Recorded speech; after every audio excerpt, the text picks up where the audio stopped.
আসসালামু আলাইকুম এভরিওয়ান, সবাই কেমন আছেন? আশা করি সবাই ভালো আছেন। আজকে আমি এসেছি আমার বোনের বাড়িতে।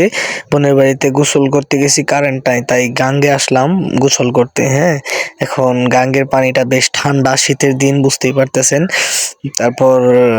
তারপরও আসলাম গোসল করতে। উফ, সেই ঠান্ডা, ভীষণ ঠান্ডা লাগতেছে আমার।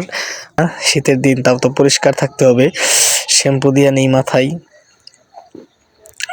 মাথায় শ্যাম্পু দিলে তারপরে আমি একটু সাবান দিব শরীরে, হাতে মুখে একটু মেখে নিব, না হয় আবার শীতের দিন বুঝে নিত।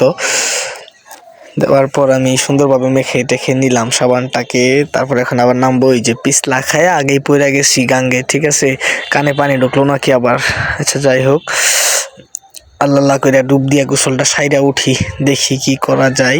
ঠান্ডা, বোনের বাড়িতে আগেই জানতাম যে আসলে গাঙ্গে গোসল করতে হবে, মোটর কারেন্ট নাই, যার কারণে সারা যায় নাই। যাই হোক, অনেক কষ্টে গোসল করলাম। এখন লুঙ্গিটা ধুইয়া ভালো কইরা উঠা বাসায় যাওয়ার চিন্তা ভাবনা আর কি। আর হচ্ছে, গোসল করার পরে কোনো ঠান্ডা লাগে না, আরো ভালো লাগে, ঠিক আছে। গোসল করলে শীতের দিন ভালো লাগে। ধন্যবাদ সবাইকে ভিডিওটা দেখার জন্য।